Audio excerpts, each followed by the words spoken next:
আসসালামু আলাইকুম ভিউয়ার্স, কেমন আছেন সবাই? আলহামদুলিল্লাহ, আমরা আল্লাহর রহমতে ভালো আছি। আজকে আপনাদেরকে বানিয়ে দেখাবো খুব সুন্দর রসালো রসগোল্লা। খেতে খুবই মজা, সফট এবং টেস্টি। অবশ্যই আপনারা এইভাবে বানাবেন, ট্রাই করবেন।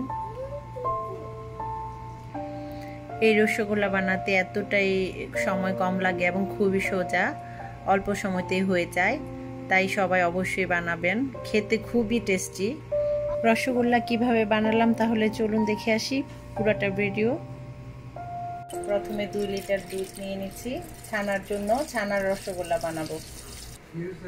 এখানে আমার 2 লিটার দুধ নেওয়া শেষ। এখন ভালো করে জাল করে নিব। দুধটাকে চুলায় বসানোর পর অনবরত নাড়তে হবে। নাড়তে নাড়তে যখন বলক চলে আসবে তখন আমরা দিয়ে দিব দই। দই দিয়ে ছানাটা করব ইনশাল্লাহ। দুধটাকে নেড়ে চেড়ে যখন এই পর্যায়ে আসবে তখন আমরা দিয়ে দিব দই। দিয়ে দিচ্ছি। এখন দইটা আস্তে আস্তে দিব আর আস্তে আস্তে নাড়বো।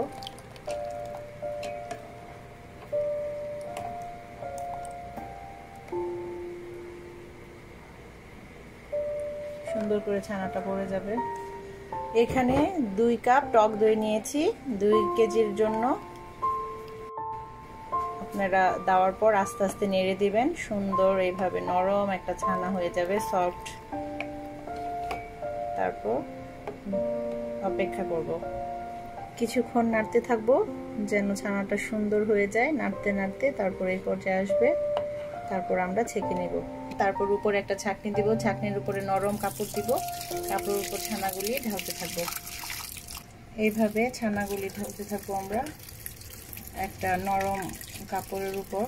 ছাঁকনির উপর একটা নরম কাপড় দিয়েছি। তারপর আস্তে আস্তে ঢেলে ছানাগুলি নিয়ে নিব। তারপর পানি ঝরাতে দিব।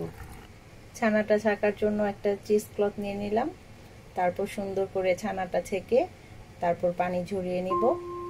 পানি যেন না থাকে, পানি না থাকলে ছানাটা পারফেক্ট হবে ইনশাল্লাহ। এখানে পানি নিয়েছি শিরার জন্য 10 কাপ। চিনি দিয়ে দিব 2 কাপের মতো।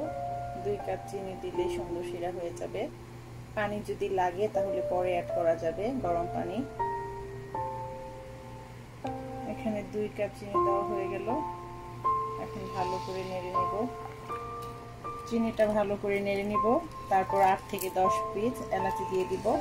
এলাচির মুখগুলি একটু চিড়ে চিড়ে দিব। ভিউয়ার্স, এখানে ছানা নিয়েছি 2 কেজি দুধের। 20 থেকে 25টা হবে ইনশাল্লাহ। তাহলে আমরা ছানাটাকে ভালো করে মথে নিব, ময়ান দিয়ে নিব। ডোটা সুন্দর করে যেন হয়। আগের থেকে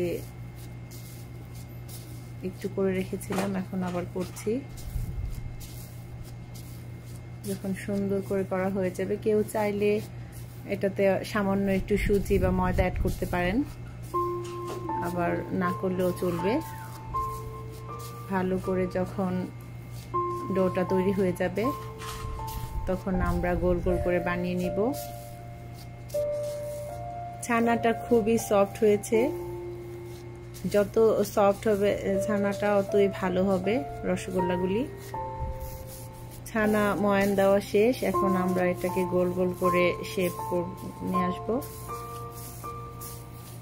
রসগোল্লার শেপে। তাহলে দেখেন কিভাবে করছে। এইভাবে যখন ছানাটা ময়ান দেওয়া হয়ে যাবে, ডোটা তৈরি হয়ে যাবে একদম রেডিমেড, তখন ভাগ করে করে গোল আকারে শেপ দিতে হবে। ভিউয়ার্স, এইভাবে আমরা সবগুলি ছানাকে ময়ান করার পর ভাগ করে নিয়েছি। এখন গোল গোল শেপ দিব এটাতে। এইভাবে রসগোল্লাগুলি গোল গোল করে নিতে হবে, বলের মতো করে, স্মুথ যেন হয়। সবচেয়ে মজার ব্যাপার, এই রসগোল্লাটা আমার হাজবেন্ড বানিয়েছে। ওর খুব শখ, ও বানাচ্ছে। দেখতে থাকেন সবাই। ভিউয়ার্স, রসগোল্লাগুলি বানানো শেষ। এখন আমরা এগুলি হাঁড়িতে দিব শিরার মধ্যে। আপনারা দেখতে থাকেন। সুন্দর বড় বড় করে বানিয়েছি, একই সাইজের।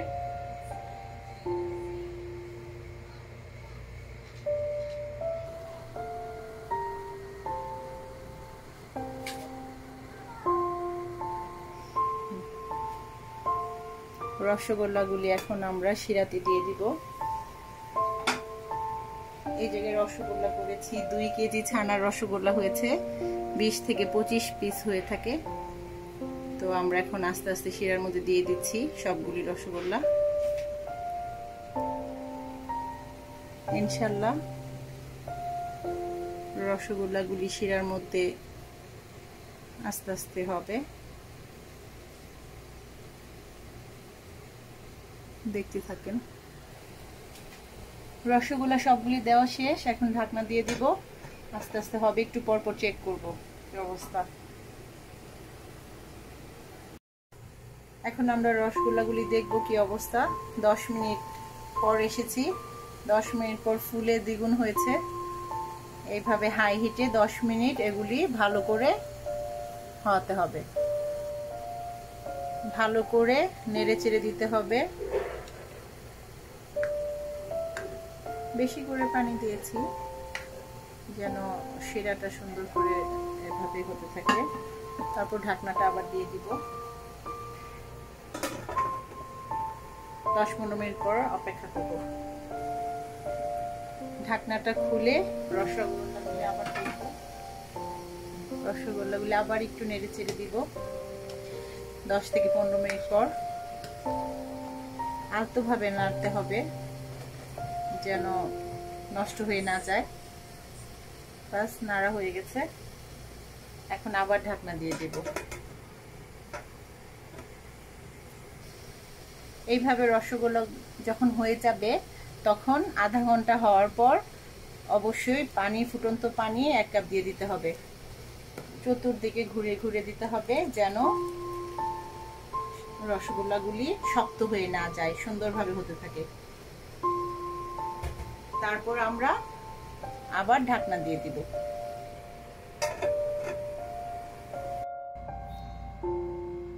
ভিউয়ার্স, রসগোল্লাগুলি এই পর্যায়ে এরকম হয়েছে। রসগোল্লা বানানো শেষ। এই জায়গায় আমি 7 থেকে 8 ঘন্টা রেখেছি, আপনারাও 7 থেকে 8 ঘন্টা রেখে দিবেন। 6 ঘন্টার উপরে রাখলে খুবই ভালো হয় রসগোল্লা। এখন আমরা এটা সার্ভ করব। রসগোল্লাগুলি এখন আমরা একটা বাটিতে রেখে নিব। রাখার পর দেখা যাবে কতটা সুন্দর আর ইয়ামি হয়েছে। রস সহ রাখলে বেশি সুন্দর দেখায়, তাই আমরা এইভাবে রসগোল্লা বানাবো। একটা রসগোল্লা আপনাদের আমি ভেঙে দেখাবো। ভিউয়ার্স, রসগোল্লাটা বানানো শেষ, রসে ভরা টুকটুক হয়ে আছে। আমি এটা এখন কেটে দেখি, দেখেন কতটা নরম হয়েছে এবং সফট। আপনাদেরকে দেখাচ্ছি হাতে নিয়ে কতটা জুসি হয়েছে, সফট, খেতে মজা। আমি ভিতরটা একদম জুসি ভরে আছে, সফট হয়ে আছে। ইনশাআল্লাহ বানাবেন এভাবে। পারফেক্ট রসগোল্লা বানাতে চাইলে ইনশাআল্লাহ এইভাবে রেসিপিটা বানাবেন, ইনশাআল্লাহ হবে।